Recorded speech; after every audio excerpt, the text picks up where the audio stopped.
Today we're having a look at a Bible that I grew up with, and many of you did too. A Bible that is being used still in many churches around the world. A Bible that has been passed down from generation to generation. And you know I'm talking about the King James Version, or the Authorized Version, or the King James Bible. You know, I've got three of them. I've got one here, which is a big one. I got a medium-sized one.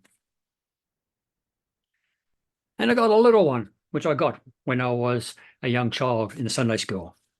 The King James Version over the last 400 years has undoubtedly been the highest selling book of all time, probably running into the billions. Today in this video, we're going to have a look at the origin and the evolution of this influential literary work in history, the King James Version of the Bible. Born out of a confluence of religious and political and linguistic time factors. It has left, as you know, an indelible mark upon the English-speaking world and even beyond. Let's just check out that spectrum of where the King James Bible lies as far as its translation philosophy. So here on our spectrum of English Bible translation comparison that we've looked at in the past, on the right-hand side, as you know, we have the paraphrase, such as the Message and the Living Bible. Here in the center, we have the thought-for-thought Bibles, such as the New International Versions. Over here on the left, we have the word-for-word Bibles, such as the New American Standard Bible, the Modern English Version, the Amplified.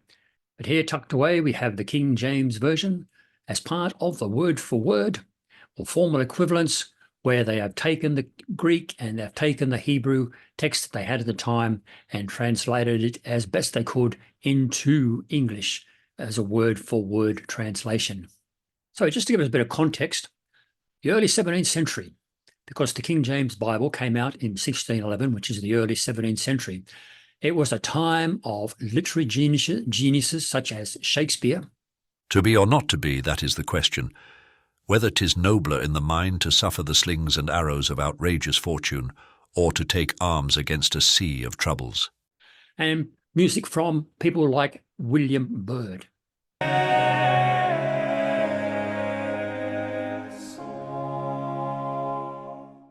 As you may remember in some of our previous videos, or if you know a bit about history, the reign of Queen Elizabeth I from 1558 to 1603, she succeeded in imposing a high degree of uniformity upon the Church of England, which was created by King Henry VIII.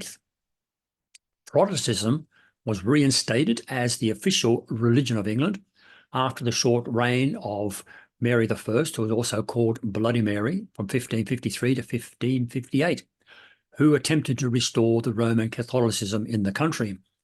And so in 1604, we see a guy who is called James. He was King of Scotland, but then they changed him to become King James I of England in 1604.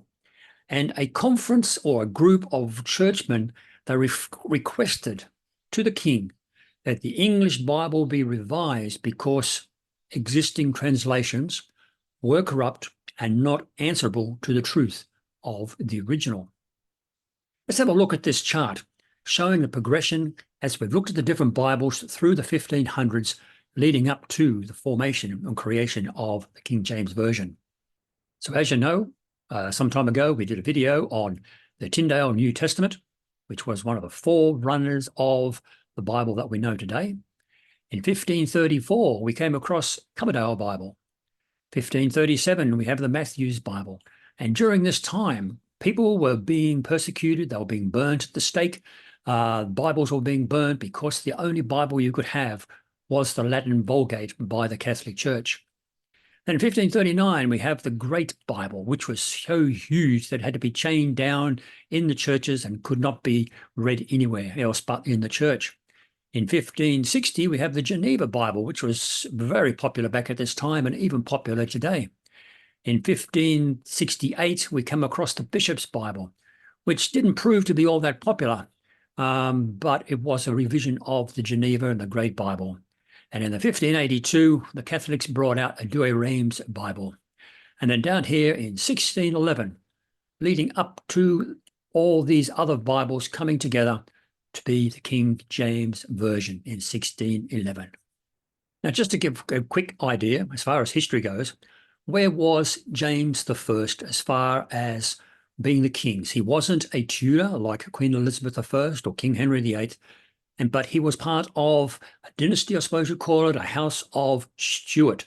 Let's just have a quick look for those who are interested in history, where James I lies. Up the top here, we're having the king that we're looking at the moment, James I, the one who brought about the King James Bible. Following him was Charles I, and then Charles II, James II, William III, Mary, and then Anne itself, the different areas. So that is the House of Stuart. And so in 1604, King James convened a conference or a committee or a group at Hampton Court Palace, where he proposed the idea of a new English translation of the Bible. And as we've seen, all these other English translations that have been growing and developing over the years. The proposal was met with enthusiasm by those in attendance, and it began the monumental task of assembling a team of scholars and linguists to undertake that translation, because it lasted quite a few years. The team assembled by King James, it comprised 54 of the most eminent scholars and linguists of the day. Though I believe records of that time only show that 47 of them are actually used. They were divided into 6 groups, each tasked with translating a specific portion of the Bible, and these scholars then embarked on a journey of linguistic and theological exploration.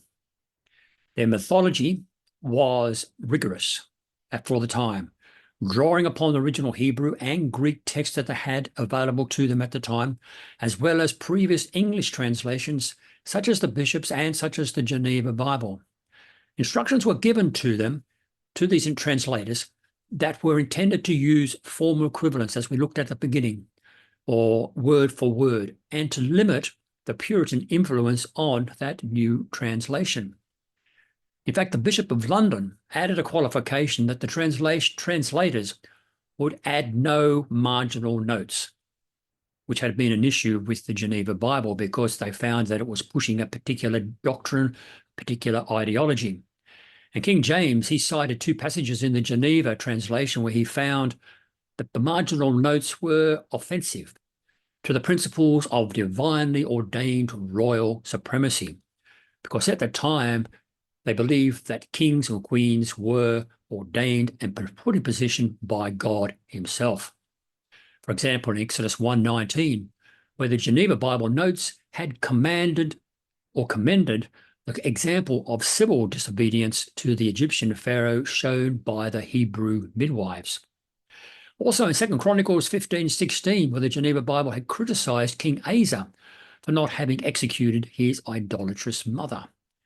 And so further, the king gave translators instructions designed to guarantee that the new version, new Bible, would conform to the ecclesiastical or ecclesiology of the Church of England at the time. It had no marginal notes to say what the Church of England believed, but the words that they were going to use had to line up with what the Church of England preached and how they conducted their services. And so certain Greek and Hebrew words were to be translated in a manner that reflected the traditional usage within the church. For example, the word church was to be retained and not translated as congregation. And also the new translation would reflect the episcopal structure of the Church of England and traditional beliefs about ordained clergy. And therefore you had clergy and you had bishops, etc. Now, as we've already noted, central text to the translation process was the original Hebrew and Greek. And for the Greek, they used, or the New Testament, they used the Greek Textus Receptus, which was a compilation, if you don't know, a compilation of various Greek manuscripts that they had only available at the time. Since the 1600s, greater more discoveries have been found of older Greek texts, and they have found them more reliable. Therefore, you have Bibles such as the New International Version and others. But you still find a lot of people still prefer the Textus Receptus and swear that the King James Version is the only Bible to actually have. The Old Testament They consulted, like many Bibles, even recently, they consulted the Masoretic text, which was a meticulously preserved Hebrew manuscript tradition. And as I mentioned, additionally, the translators used a wider range of linguistic and textual resources, such as the other different Bibles that were available. The actual translation process, it took from 1604 to 1611.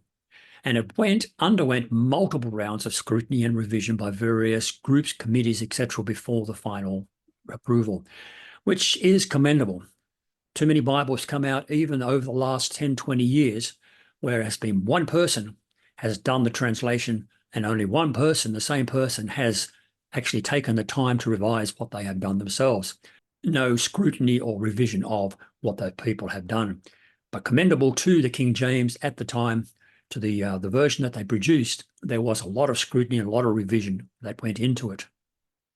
And so in 1611, after years of painstaking effort, the King James Version was published. Its reception was immediate, overwhelmingly positive, and quickly established itself as the standard English Bible for centuries. It was, at the time, the printing available enabled the King James Version to be made into a Bible that could actually be taken into people's homes and they could read it. The actual ministers, the priests and bishops, etc., could read the Bible themselves. And as we're all well aware, the influence of the King James Version has extended way beyond the realm of churches itself.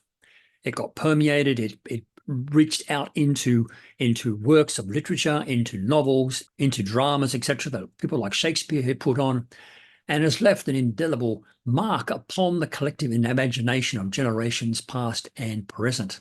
But despite its initial success, King James Version underwent several revisions and updates over the next 100 or 200 years to reflect the changes in language and also in scholarship.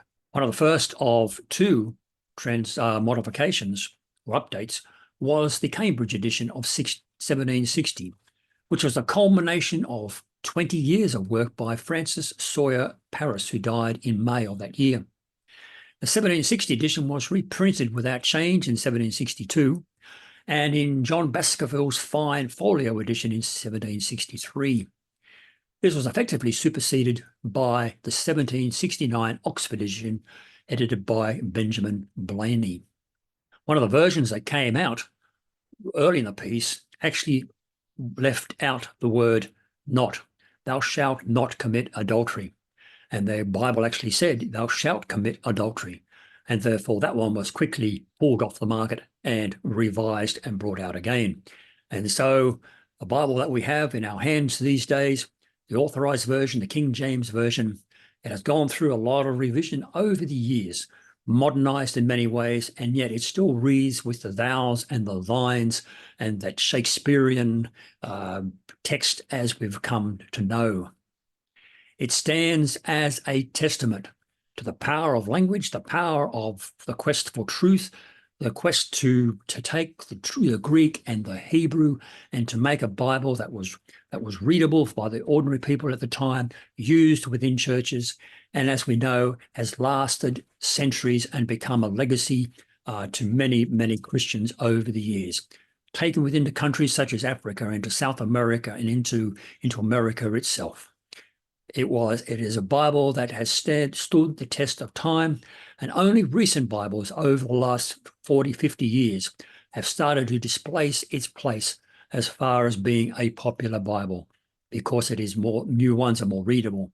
But nothing will ever replace the power and the effectiveness and the legacy of the King James Bible. I hope you enjoyed this short look at the King James Version. If you did, please like, subscribe, and share so more people may see it. And until next time, God bless.